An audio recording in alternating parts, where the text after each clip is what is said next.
আজকে সবার সাথে বসতে চেয়েছেন আলাপ করবার জন্য। এটার লক্ষ্য হচ্ছে উনি যেটা ওনার উদ্বোধনী ভাষণে বলেছেন সেটা হচ্ছে যে এই আমাদের পরামর্শ এবং দাবির প্রেক্ষিতে কি কি সংস্কার করা দরকার, এই দরকারটা বুঝবার জন্য কিন্তু আপনার গত বছর থেকে সেপ্টেম্বর অক্টোবর থেকে টানা বিভিন্ন কমিশন গঠিত হয়েছে এবং আপনারা দেখেছেন যে গুরুত্বপূর্ণ কমিশনগুলোর রিপোর্টও ইতিমধ্যে দেওয়া হয়ে গেছে। এখন প্রশ্ন হচ্ছে দ্বিতীয় দফায় তারা বুঝবার চেষ্টা করছে যে এই কমিশনের রিপোর্টগুলোর কতগুলোর সাথে রাজনৈতিক দলগুলো ইতিমধ্যে একমত হয়ে গেছে।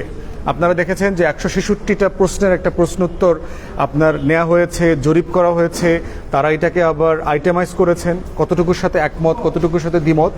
এই বাস্তবতায় এখন প্রশ্ন হচ্ছে এখন তারা বুঝবার চেষ্টা করবে তাদের এই মেয়াদকালে আগামী 6-8 মাস 1 বছরের ভিতরে কতটুকু আমরা বাস্তবায়ন করব, কতটুকু ইমিডিয়েটলি বাস্তবায়ন করে ফেলা সম্ভব আইন ছাড়া, পার্লামেন্ট ছাড়া, যেটা অলরেডি সবাই একমত হয়ে গেছে, এবং সেই বাস্তবায়নের প্রসেসটা কী হবে। যেখানে একমত হচ্ছে না সেখানে দ্বিমতের জায়গাগুলো কীভাবে অ্যাড্রেস করা যায়।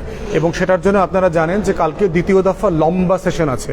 আজকে উদ্বোধনী সেশন ছিল, কালকে 11টা থেকে এখানে আবার লম্বা সেশন বসবে সারাদিনের জন্য মোটামুটি এই বিষয়ভিত্তিক আলোচনা করবার জন্য। আজকে এবি পার্টির পক্ষ থেকে আমরা 3টা জিনিস বলেছি। প্রথম জিনিস যেটা বলেছি সেটা হচ্ছে যে এই ঐক্যমত কমিশনটা যখন গঠনের সিদ্ধান্ত হয় গত বছর ডিসেম্বরে, তারপর থেকে এটার কোনো কাঠামো অথবা নীতিমালা অথবা কাজের এখতিয়ার পরিষ্কার করা হয়নি। আমরা বোধ করেছি যেটা এখনও অনেক দেরি না, চাইলে এটা এখনও ঐক্যমত কমিশন করতে পারে। তারা আসলে কি করতে চায় এটার একটা লিখিত ফ্রেমওয়ার্ক দরকার। এটা দরকার এই কারণে জবাবদিহিতার জন্য দরকার, স্বচ্ছতার জন্য দরকার।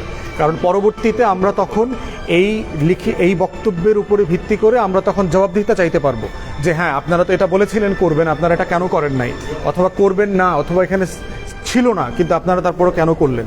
এইটার কথা প্রথমে আমরা বলেছি।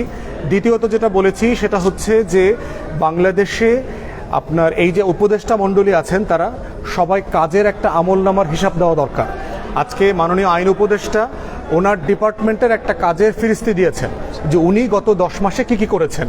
এখন আমরা ওই প্রেক্ষিতে বলবার চেষ্টা করেছি তাহলে অন্যান্য উপদেষ্টারা কেন দেবেন না, এবং আমরা দাবি করেছি যে প্রত্যেক উপদেষ্টা তার 10 মাসের কাজের আমলনামা জাতির উদ্দেশ্যে প্রকাশ করা দরকার।